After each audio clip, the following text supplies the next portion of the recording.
né, e tentado entender algumas coisas no Senhor, uma das coisas que o Senhor tem falado muito comigo é sobre adoração, né? E Apocalipse 4 é meio que o que o Senhor tem colocado no meu coração há alguns meses já. E eu tenho, né? Na verdade, eu queria pregar isso aqui já faz um tempo, né? Já faz algumas semanas, mas parece que ainda não era o tempo, né? Mas eu acredito que agora a gente está num tempo específico para que a gente converse sobre isso, né? E Apocalipse 4,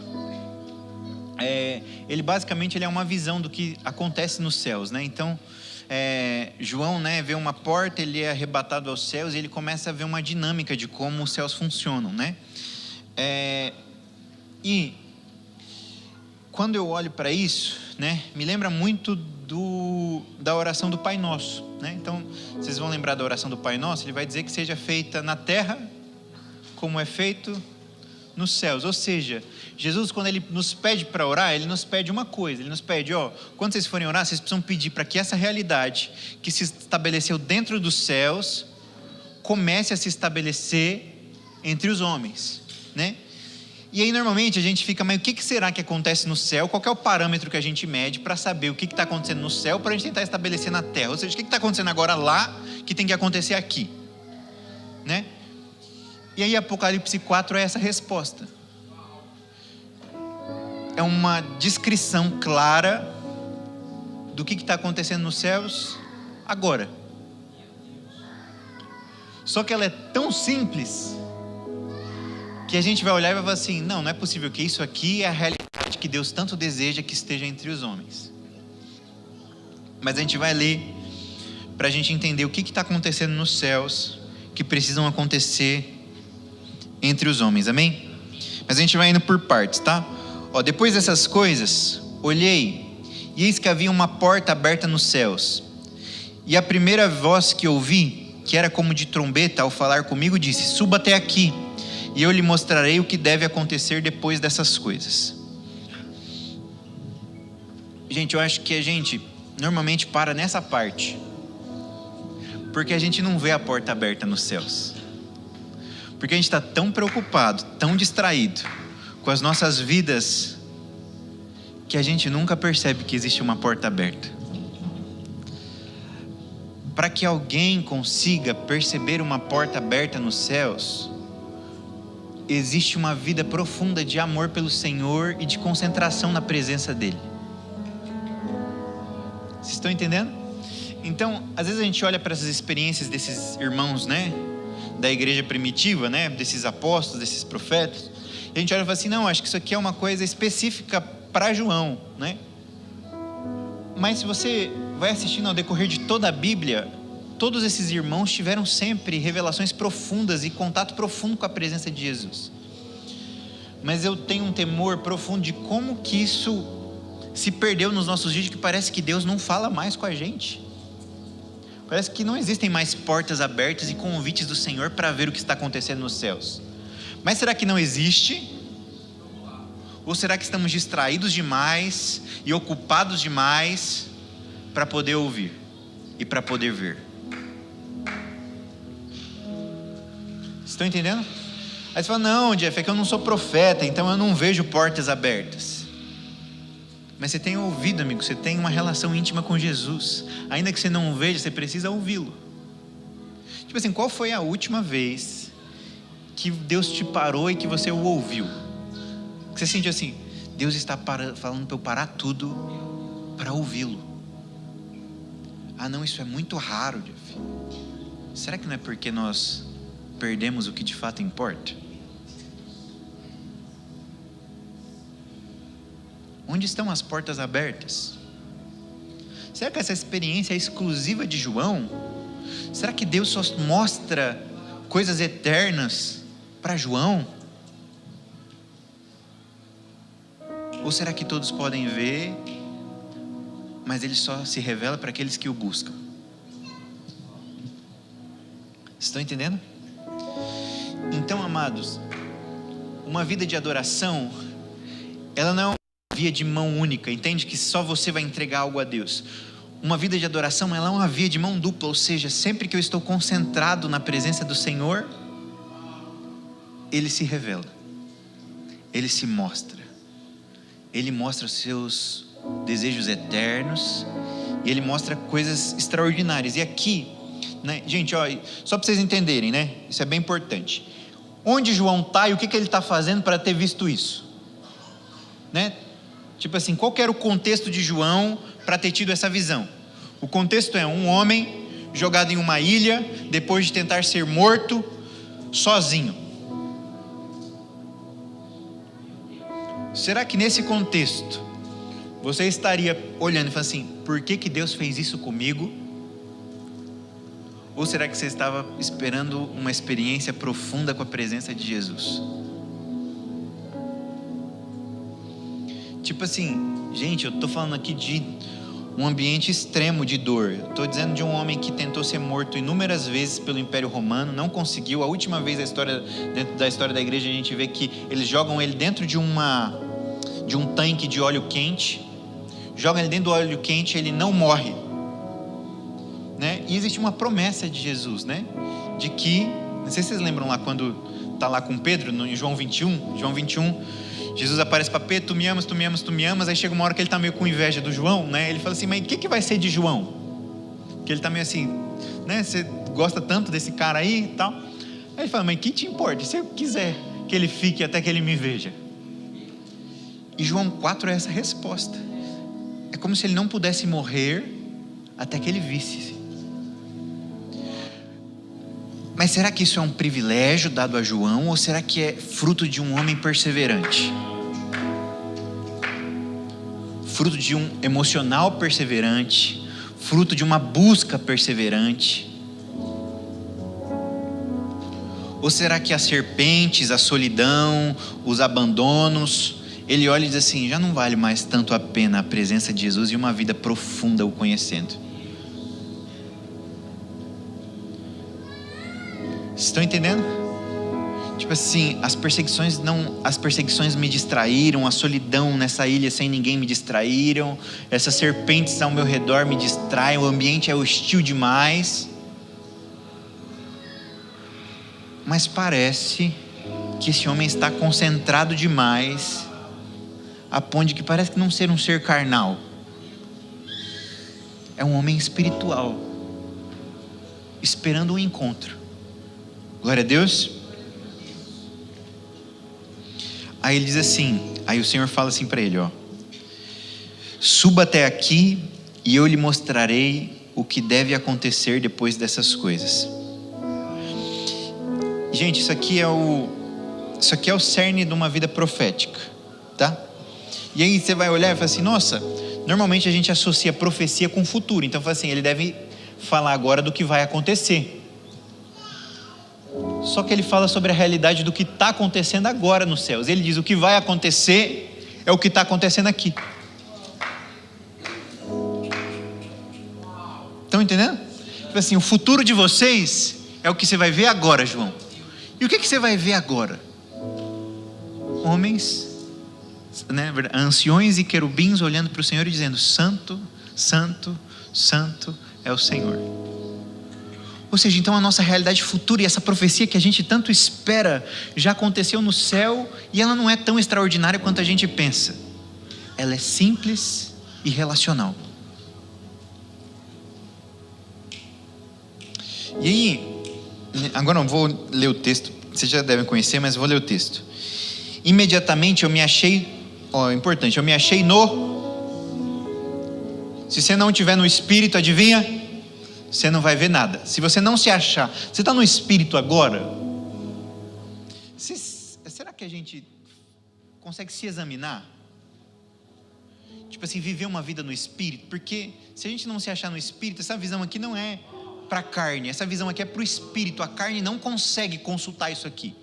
Essa visão espiritual, essas coisas que esse homem vê, não é consultado pela carne, é consultado pelo Espírito, e por uma vida concentrada em viver desse jeito. Glória a Deus. Imediatamente eu me achei no Espírito, e eis que havia um trono armado no céu, e alguém estava sentado no trono. E esse que estava sentado era semelhante no aspecto à pedra de jaspe e de sardônio. Ao redor do trono havia um arco-íris semelhante no aspecto à esmeralda. Ao redor do trono havia também 24 tronos, e neles estavam sentados 24 anciões, vestidos de branco e com coroas de ouro na cabeça. Do trono saíam relâmpagos, vozes e trovões, e diante do trono estavam acesas 7 tochas de fogo, que são os 7 Espíritos de Deus. Diante do trono havia algo como um mar de vidro, semelhante ao cristal. No meio do trono e em volta do trono havia também 4 seres viventes, cheios de olhos, por diante e por detrás. O primeiro ser vivente era semelhante a um leão, o segundo era semelhante a um novilho. O terceiro tinha o rosto semelhante ao de um ser humano, e o quarto ser vivente era semelhante à águia quando estava voando. E os 4 seres viventes, tendo cada um deles, respectivamente, 6 asas, estavam cheios de olhos, ao redor e por dentro, e não tinham descanso, nem de dia, nem de noite, proclamando: Santo, Santo, Santo é o Senhor Deus, o Todo-Poderoso, aquele que era, que é e que há de vir. Sempre que esses seres viventes davam glória, honra e ação de graças ao que está sentado no trono e ao que vive para todo sempre, os 24 anciões se prostravam diante daquele que está sentado no trono e adoravam o que vive para todo sempre, e depositavam as suas coroas diante do trono, proclamando: Tu és digno, Senhor, o Deus nosso, de receber a glória, a honra e o poder, porque criaste todas as coisas, e pela sua vontade elas vieram a existir e foram criadas. Glória a Deus. Aí, gente, ele é arrebatado aos céus, né, no Espírito, e ele começa a ter uma visão, e essa visão começa a esclarecer para ele o que é os céus. E basicamente existe um trono, né? E esse ser, esse Cristo, esse Cordeiro assentado no meio do trono, e todas as coisas sendo organizadas ao redor desse homem. Todas as coisas se organizam ao redor da sua presença. E aí, talvez você fique impactado com os seres terríveis que tem ao redor do trono, e você vai falar assim: nossa, olha que visão, né? Mas essa visão, apesar de extraordinária, apesar de ver seres que ele talvez nunca tenha visto na sua vida, ele descreve uma coisa muito simples: adoração. Estão comigo? Talvez a gente se impressione demais com uma vida profética, com ver coisas espirituais, com... Você está entendendo? A gente é meio místico, a gente gosta da coisa extraordinária, mas essas coisas extraordinárias estão apontando um fundamento crucial para a vida de todos os crentes. Até as criaturas mais terríveis, mais poderosas, estão prostradas diante dele. E não só prostradas, elas estão concentradas. Elas não descansam nem de dia, nem de noite. Essas criaturas perceberam alguma coisa que parece que a igreja ainda não conseguiu perceber: a dignidade desse Cordeiro, o quanto que ele é digno, o quanto que ele merece uma atenção sem descanso, o quanto que ele merece uma vida profunda e concentrada na sua presença. E eu lembro, eu orando isso aqui, normalmente, a gente fica tentando entender o significado das coisas, Normalmente quem prega sempre está tentando fazer isso. E eu ficava: Deus, mas por que esses bichos têm essas caras, por que eles é desse tamanho? Por que eles têm essas asas? Normalmente a gente vai: não, asa significa isso. Só que, conforme eu fui tentando entender o Senhor, Deus está falando assim para mim: Jeff, não é sobre o que eles são ou as características que eles têm, é sobre o que eles fazem. O que João está vendo é o que eles fazem. O que ele está tentando esclarecer é o que esses seres fazem de dia e de noite, e que a igreja ainda não assumiu essa realidade. O que João precisa fazer é a mesma coisa que esses seres estão fazendo. O que essa realidade, que seja assim na terra, como está sendo feito nos céus, é que essa realidade comece a afetar vocês, a ponto de que vocês reconheçam esse Cordeiro e parem de se distrair com tantas outras coisas e se concentrem na presença dele. O magnífico dessa visão não é os seres viventes e as asas que eles têm. ou os anciões. A coisa mais extraordinária é que eles não cansam de olhá-lo. É que eles não perdem a atenção. Isso é impressionante. E essa é a realidade que nós precisamos aprender a viver. Nós precisamos voltar a olhar para o Senhor e dizer: Deus, nós não conseguimos manter a atenção, nós nos cansamos de fazer isso. Nós vamos ser sinceros. Deus, nós nos perdemos dos seus olhos. Senhor, nós... E aí, gente, tem tanta coisa importante agora dentro desse contexto, quando a gente começa a olhar e ir para além das coisas extraordinárias e começar a ver o fundamento do que está sendo feito aqui. E aí, pense que a gente tem aqui um ser com olhos por todo o corpo, né? E esses olhos, né? Por que seus olhos servem, né? Eles servem para ver. Então, tipo assim, você gasta, né? O Provérbios fala isso, que existem duas coisas que não se cansam, né? Os olhos de ver e os ouvidos de ouvir. Você pode ver, você sempre quer ver mais. É assim que o Instagram, né? E todas essas redes sociais funcionam. Eles querem atenção, eles querem seus olhos. Quanto mais os seus olhos tiver, melhor é, né? E aí aqui aparece um ser que tem olhos espalhados por todo o corpo, e nenhum dos seus olhos está prestando atenção numa outra coisa que não seja ele. Só que, assim como existe um ser vivente, né, ao lado do trono, olhando para ele, com os olhos todos voltados para ele, nós temos um ser terrestre chamado igreja, que também tem olhos espalhados por todos os lugares. Mas a coisa mais terrível é tentar manter todos esses olhos nele. Parece impossível. Parece que aquele ser vivente está tentando mostrar para esse ser aqui, esse ser espiritual chamado igreja, de que os nossos olhos deveriam fazer o mesmo movimento que os olhos desse ser faz, mas parece que não conseguimos fazer essa realidade que está acontecendo lá, acontecer aqui. Só que o nosso trabalho como igreja é ir olhando de um por um, né? E fala assim: meu amigo, acorda, onde estão seus olhos? Igreja de Jesus, acorde, aonde estão os seus olhos? Grande parte das suas aflições tem sido geradas pela sua falta de vida profunda com o Senhor. Os seus olhos estão distraídos olhando qualquer outra coisa que não a presença dEle. Nós estamos em crise de identidade, crise de casamento, crise de vocação, mas por quê? Porque não o olhamos.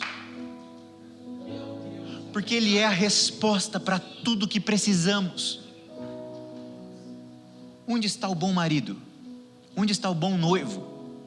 Onde está o noivo da igreja? Onde está o noivo perfeito que se sacrifica por ela? Nele. Por que não somos? Porque não o olhamos. Onde está o verdadeiro pai? Onde está toda a paternidade que revela de fato a natureza do que é o pai? Está no meu pai terreno? Não, porque se eu tentar olhá-lo fixamente, eu vou me decepcionar. Onde está então? Está no verdadeiro pai.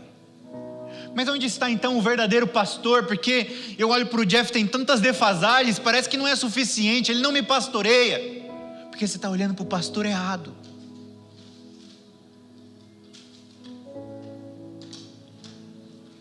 Nossos olhos à procura de soluções e de exemplos e de referências. E não satisfeitos, não é culpa das pessoas. É culpa da nossa atenção na coisa errada. É culpa de uma falta de profundidade no Senhor. Então o que são esses? O que é esse querubim? Um anjo atento. Simples assim. E um anjo que tem muitos olhos e podia ver muitas coisas, mas apesar de ter 1000 olhos, decide fazer com que os 1000 olhos vejam uma coisa só. E a gente com 2 olhos tenta dar a atenção dos nossos 2 olhos para tanta coisa.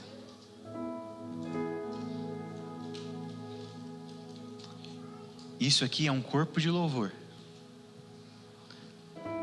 para esse propósito que Deus nos criou, para ser um corpo de adoração, para ser um corpo de relacionamento, um corpo com olhos espalhados pelo mundo inteiro, e todo esse corpo voltado para amá-lo e adorá-lo. E não porque Deus precise de adoração, nós precisamos dela.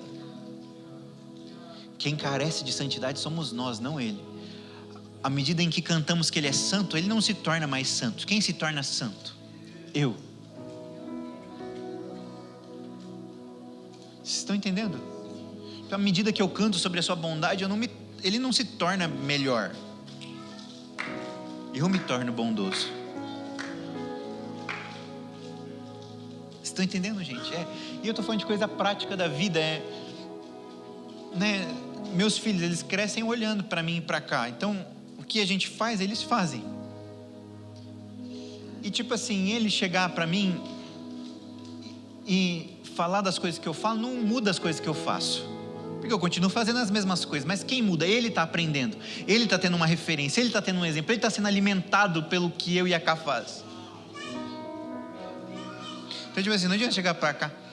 Ai, mamãe, você é muito organizada. E ela vai falar assim, nossa, agora eu fiquei mais organizado porque ele falou. Na verdade, ele está aprendendo a ser organizado porque está olhando ela ser organizada. Ou seja, essa adoração, apesar de a gente olhar e falar assim, nossa, será que Deus é carente? Não, nós somos carentes dele. A carência e a necessidade está em nós. Mas parece que, e aí aqui entra um ponto importante da adoração, que é reconhecer quem você é. E quanto mais você olha para Ele, mais você percebe quem você é. Então Isaías, lá em Isaías 6, ele olha para o Senhor. E quando ele olha para o Senhor, ele vê um Deus santo e ele vê um homem impuro. Mas ele não sempre foi impuro. Mas conforme eu vejo santidade, é como se eu colocasse, você já colocou uma coisa que é suja do lado que uma está limpa, e aí você percebe que está mais sujo do que parece, Lava um tênis, aí você lava o tênis, caramba, sabe que está sujo, mas agora, é isso, é tipo assim, é como se, eu sei que eu tenho pecado, eu sei que tem um problema em mim, mas até você vê-lo, que conforme você vê a santidade, a beleza, a clareza, a luz de quem é esse Senhor, você vê o tamanho das trevas que tem dentro de você. Ou seja, até arrependimento, gente, não é fruto seu e da sua força para se arrepender. O seu arrependimento é fruto natural da proximidade que você tem dele. Então por que temos problemas de arrependimento? Porque temos problemas de conhecê-lo. Você não fica mais santo parando de fazer as coisas. E a gente criou esse evangelho, do certo e do errado. Fala assim, não, está escrito que eu tenho que fazer isso. Amigo, você não tem poder para parar de fazer. Você não consegue. Você não pode. Tem um único caminho: olhá-lo. Fixo com os olhos nele, não distraído. Vocês lembram de Pedro andando sobre as águas? Qual que é o momento em que Pedro afunda? Na distração, no lugar em que ele tira os olhos dele. Ou seja, ele já estava vivendo uma coisa extraordinária, ele estava andando sobre as águas, mas a partir do momento que ele começa a ver circunstâncias,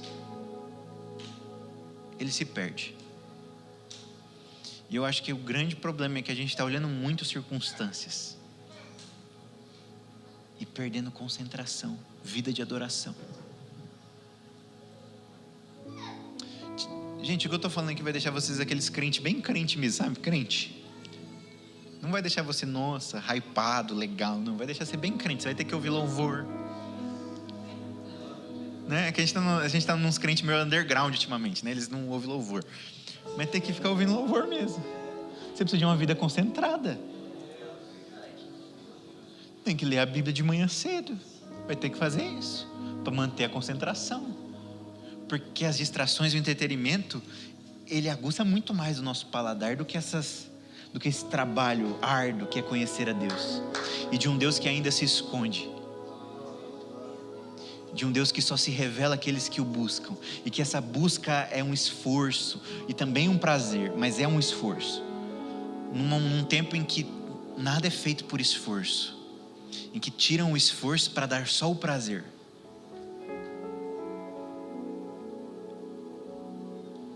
E aí a gente está desaprendendo a amar o Senhor. Mas nós precisamos voltar a uma vida profunda, amados. Isso é a solução para a gente aprender a se arrepender de novo. A gente tem um problema de arrependimento? Jeff, então a gente tem que se esforçar mais para entender o que é certo. Não, você precisa olhar mais para Ele, que você vai ver o tanto que você está errado. Vocês lembram da mulher do vaso de alabastro? Ela entra, ela se joga no chão, ela faz uma lambuzeira nos pés de Jesus, com aquele perfume, limpa com os cabelos. E aí Jesus fala assim para ela: quem é perdoado, muito ama. Aí você fala assim: não, mas é porque ela é mais pecadora do que todo mundo. Não, é só porque ela reconhece mais do que todo mundo. Qual foi a última vez que você fez essa lambuzeira com Jesus? De quebrou seu coração de um jeito que todo mundo ficou constrangido. Porque você está tão concentrado em saber assim, não importa o que eles estão dizendo, não importa o que estão falando. O que importa é que eu tenho uma vida concentrada na presença dEle, eu preciso dEle.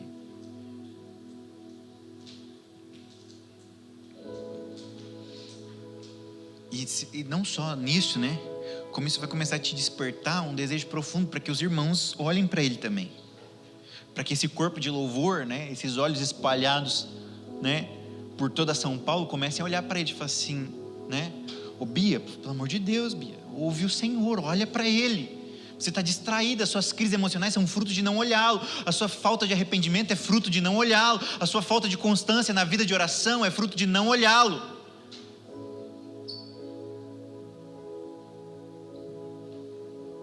Gente, se nós não formos intencionais em construir essa vida, ela não acontece organicamente, de forma natural. Seus afetos na sua carne não são devotos ao Senhor, são devotos a prazeres passageiros e transitórios, a não ser que você gaste a sua vida e se esforce para construir essa vida, ela não vai acontecer de forma natural. Ou nós nos entregamos para construir essa vida, ou vamos estar cansados até de nós mesmos. Não sei se você já passou por isso, de você enjoar de você. Fala, meu Deus, nem eu estou me aguentando. Você precisa de Jesus, amigo. Meu Deus do céu. Não tem nada de bom em nós. Nós precisamos que os olhos estejam fixos no Senhor. Glória a Deus. E aí existe uma coisa muito importante aqui que ele diz. Eles começam a declarar quem esse Deus é, né? Gente, isso é muito legal, né? Pensa, você teve a oportunidade de visitar os céus e descobrir o que acontece lá. Aí você vê um monte de ser extraterrestre, né? Tipo assim, as criaturas terríveis. E aí você descobre que apesar de ser extraordinário, de relâmpagos, eles conseguem fazer o que a gente faz aqui.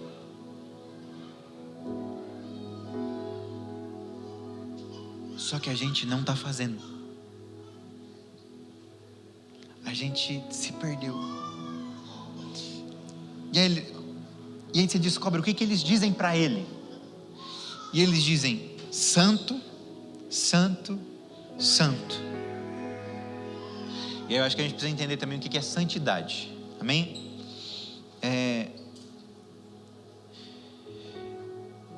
Tem um puritano, ele chama Gregório, né? E eu acho que é uma das definições mais legais que eu encontrei, né, sobre santidade, né? E tem duas definições, né? A primeira é: santidade é o brilho de todas as suas perfeições. Estão entendendo? Ou seja, o que é a bondade de Deus? A expressão da sua santidade. O que é a alegria de Deus? A expressão da sua santidade, né? O que é a generosidade de Deus? O brilho da sua santidade.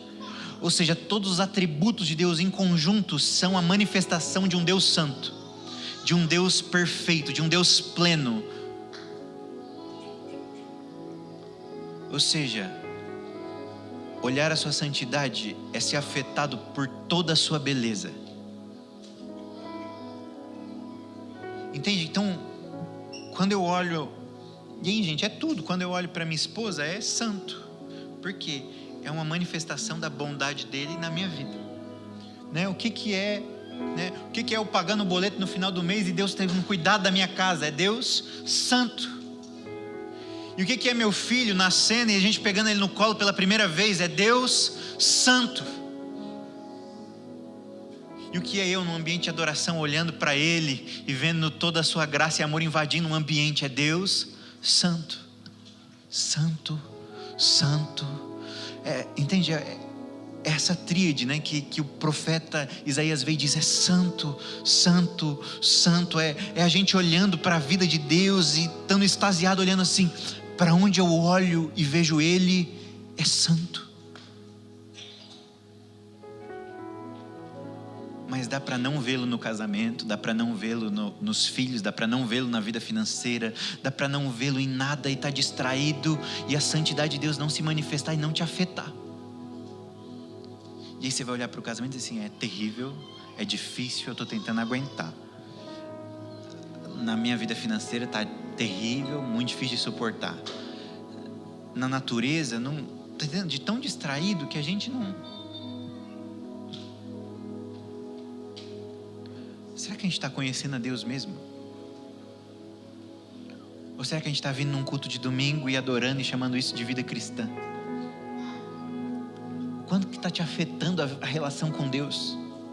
O tanto que está te afetando na segunda se relacionar com Ele? O quanto está te satisfazendo? E eu estou falando em tudo. Santo, santo, santo. Abacuque diz que toda a terra está cheia da sua glória. Será que Abacuque mentiu? Ou será... Mas a passagem também diz que toda a terra se encherá do conhecimento da glória de Deus. Ou seja, a glória está em todos os lugares. O que não tem, o conhecimento da sua glória. Ou seja, tem, mas não conhecemos. Mas os anjos olham, né? E os anjos também declaram a mesma coisa. Toda a terra está cheia da sua glória. Está cheio, amados. Essa igreja está cheia da glória de Deus. Porque ainda não nos rendemos. Qual que é a diferença desses anciões que estão se prostrando diante do Cordeiro e de nós? Eles estão cheios do conhecimento da glória. Nós só estamos cheios da glória, ainda não do conhecimento. E estamos conhecendo e prosseguir em conhecer até que essa realidade nos mude. Vocês estão entendendo? E conforme você vai lendo Apocalipse, a visão central do Apocalipse é Apocalipse 4. Normalmente a gente gosta dos cavalos, dos cavaleiros, das pragas, né? E eu não acho que isso é um problema, mas eu acho que a gente precisa de uma base. Da onde saiu toda essa visão? De vê-lo. O que organizou todas as realidades futuras? Vê-lo. O que organiza? O que é o espírito da profecia? O próprio Apocalipse vai dizer: é o testemunho de Jesus. Ou seja, a profecia não é eu ver o que vai acontecer na vida da Paula daqui 10 anos. É conseguir ver o testemunho de Jesus na vida da Paula acontecendo ao decorrer desses próximos anos. Vocês estão entendendo? Tipo assim, o evangelho não é um processo místico de revelação do futuro das pessoas. Estão entendendo? Tipo assim, o que mais importa não é o que vai acontecer na vida do Hugo daqui 10 anos. É o que a história de Deus afetando a vida do Hugo vai acontecer. É o testemunho de Jesus encarnado na vida de João, na vida de Pedro, na vida do Oliver, na vida... Entende? A vida de Deus nos afetando e mudando as nossas realidades. E essa presença de Deus organiza tudo. Porque as nossas emoções bagunçam por falta da sua presença.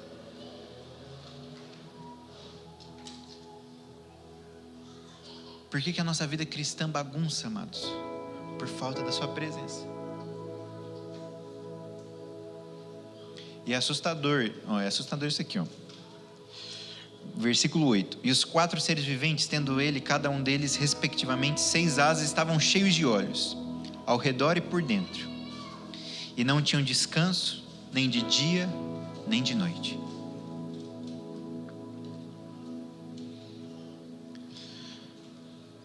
nós estamos nos acostumando com a presença de Jesus e aprendendo a viver sem Ele.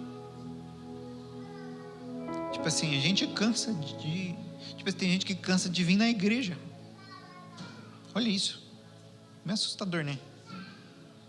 A gente cansa de viver comunhão. Mas o que é a comunhão? A vida de Deus. A gente cansa da nossa mulher. Mas nossa mulher é a vida de Deus. Mas será que não é nosso excesso de dopamina no cérebro, de tanto estímulo, tanto estímulo, tanto estímulo, tanto estímulo, que a gente não consegue mais se satisfazer nos irmãos, no casamento e na vida profunda de adoração? Tipo assim, gente, eu sei que existe o TDAH mesmo, né? Mas será que nosso TDAH não é fruto do tanto de dopamina que a gente gerou ao decorrer desses últimos anos, que a gente não consegue mais ler uma coisa? Que eu não era tão, tipo assim, né, sendo sincero com vocês, eu não tinha tanto problema de atenção há 10 anos atrás como eu tenho hoje. E eu comecei a perceber, eu falei assim, talvez a minha falta de atenção é fruto de uma vida que eu estou construindo para não ter atenção. E aí a gente precisa ser sincero e se arrepender disso. Entende? Tipo assim, eu estou sendo meio extremo, mas é para vocês entenderem, tá? Tipo assim, vocês equilibram no coração, porque a mensagem está vindo no meu coração nesse mês agora, então eu estou tomando de Deus e tentando equilibrar dentro de mim, né? Mas será que o crente era para ter o mesmo tanto de dopamina que todo mundo tem? Será que tipo assim, sei lá, na vida da minha mãe há 30 anos atrás, quando ela converteu, ela teve que tirar bebida, ela teve que tirar uma série de coisas que davam problema ali, né? E tipo assim, você via um fruto claro de uma vida separada. Do que é santidade? Santidade é isso, não é uma vida que eu não peco, que eu sou perfeito. Santidade é, eu me separei, eu vivo muito diferente do que todo mundo vive. Só que nós chegamos num tipo de evangelho tão underground, que a gente faz tudo que todo mundo faz, mas a gente vive tão desatento como todo mundo vive desatento. Nós somos afrontados pelas mesmas crises emocionais, todo mundo é afetado, a gente passa por todas as dores, porque parece que na nossa vida, se for ver o nosso celular, o nível de consumo, sei lá, de horas usadas, de tudo é igualzinho. Porque a vida de Cristo não nos afetou a ponto de que eu vou ter que dar mais tempo para o Senhor, eu vou ter que dar tempo para os irmãos, eu vou ter que cuidar do meu casamento, eu vou ter que fazer tudo muito diferente. Isso vai afetar todo o meu modo de viver, a ponto de que eu já não posso mais escolher viver o que eu quero viver. E todo mundo que vê vai assim, mas por que você não usa tanto celular? Por que você não faz isso? Por que você não faz aquilo? Fala assim, é porque eu estou concentrado demais, fazendo uma outra coisa que chama amar o Senhor. E vai dar para ver na vida cotidiana os frutos dessa concentração na presença dele.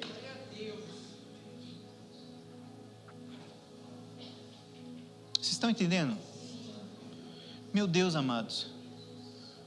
Tipo, eu estou falando em tudo, estou falando da sua vida financeira, tipo assim, qual é a diferença? Qual é a diferença das nossas vidas? O que tem de separação? O que tem de santidade? Vocês estão entendendo? Tipo, qual que é só pra vocês entenderem, né? Não tem nada a ver com o que eu vou falar, mas tem a ver. Tipo, se colocar um anjo desse do lado de um ser humano normalzinho, né? Qual que é a diferença deles? Tem um aspecto, a característica física, mas não é. O que a Bíblia está dando de ensinar não é a característica física do que está vendo. Ele fala assim, esse ser aqui é concentrado na presença de Deus, não descansa, não dorme, não faz mais nada, ele vive para isso. E esse aqui vive segundo as suas próprias vontades e prazeres. Essa é a diferença. Qual que é a diferença, né, do anjo, do homem e de um demônio? Esse vive segundo os seus próprios desejos, faz tudo o que quer e abandonou completamente a vontade de Deus. Esse aqui está na briga para tentar entender o que ele vai fazer da vida. E esse aqui vive uma vida concentrada dia e noite na presença do Senhor.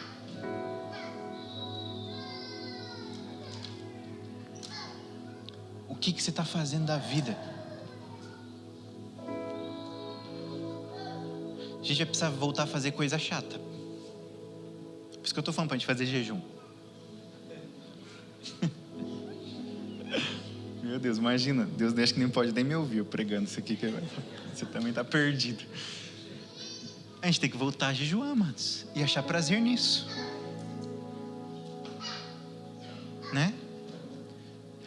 Existem alguns textos de Salmos de Davi que ele diz assim: a sua lei é como um mel para os meus lábios. Mas o que faz a lei que é tão terrível para o povo ser o mel dos lábios de Davi? Tipo assim, para o povo era impossível de seguir. Tipo assim, foram mortos no deserto por não conseguir seguir essa lei. Para Davi ele chama de o mel dos meus lábios, o prazer, entende? A satisfação da minha vida. O que fez oração ser para alguns, né, homens na história da igreja, ser o lugar mais profundo, de mais amor, de mais satisfação, e para os crentes de hoje ser uma coisa terrível? O seu nível de concentração, o jeito que você constrói sua vida. Então, gente, eu estou pregando isso aqui não é para você mudar uma coisa, estou tentando mudar o rumo do que a gente está construindo, porque a gente vai ter que ser uns crentes, mais crente. Eu não estou dizendo para você não entrar no mundo e não manifestar esse evangelho ao mundo, mas estou dizendo que você vai parecer que você é santo mesmo. E aí santo não é esse santo, não é esse santarrão que é, eu falo que é certo e errado para o povo. É a minha vida testemunha de um estilo de vida completamente diferente. Testemunho de uma separação, testemunho de uma prioridade, testemunho de uma concentração, testemunho de onde estão os meus afetos. E eu me relaciono. Eu me visto às vezes do jeito que eles querem que eu me vista para chegar neles, mas não tenho meu coração nessas coisas. A vida é extremamente concentrada na presença dele. Amém, amados? Então, é isso, gente. Nossa, vou falar tudo que eu tenho para falar, depois vocês organizam, né? Mas o que é sala de oração, né? Por que tem que vir na sala de oração? Porque tem que prestar contas para alguém? Não, porque é um lugar que, apesar de às vezes não ser extraordinário, vai te ensinar a ser concentrado. Coisas que na sua casa você não vai aprender.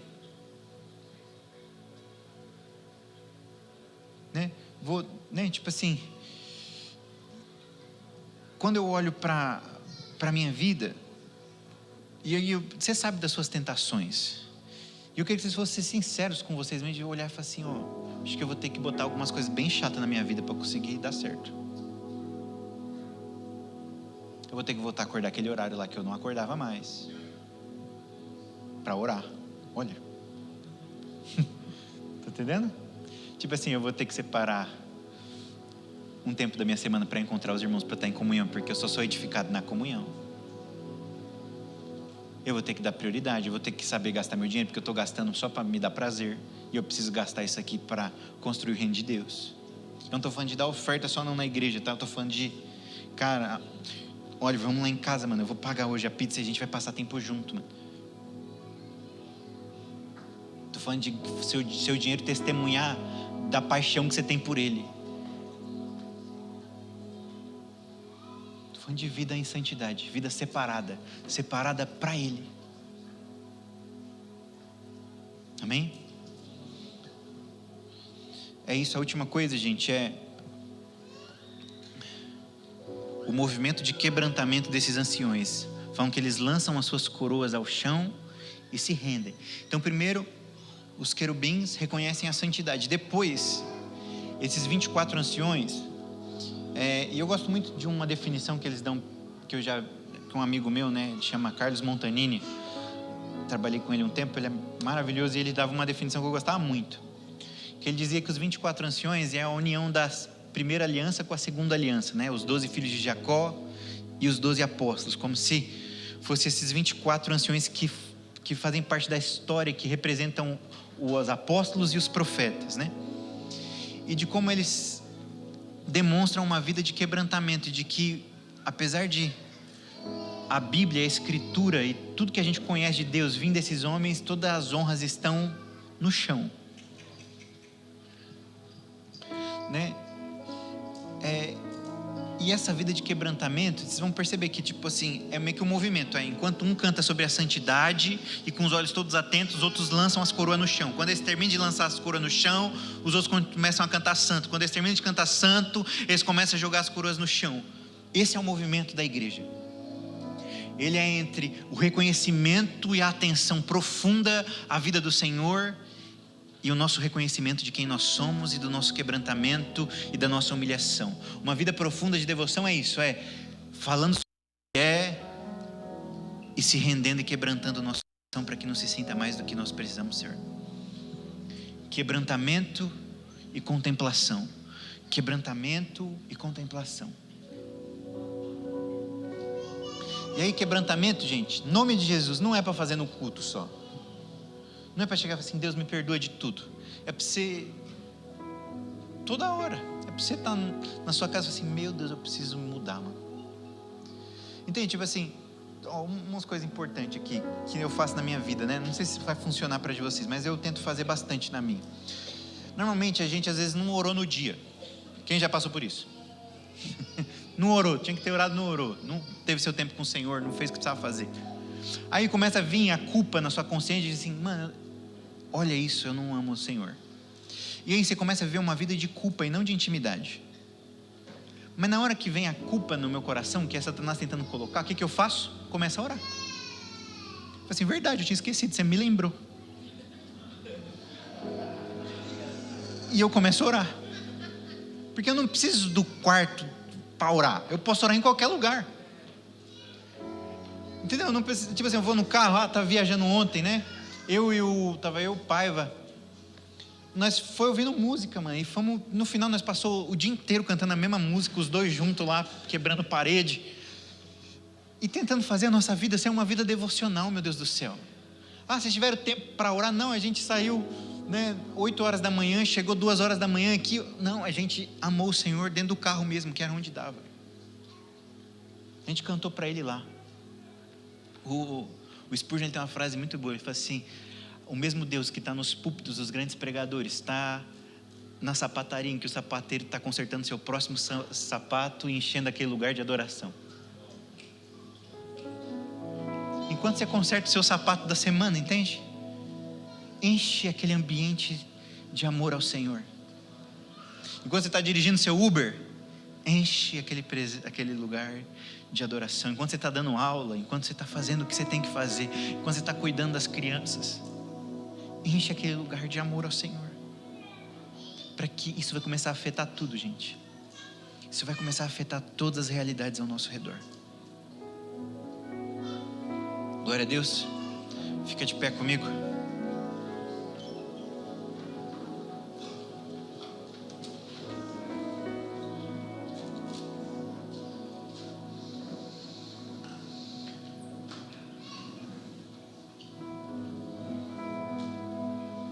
Eu queria fazer 2 orações antes de a gente terminar.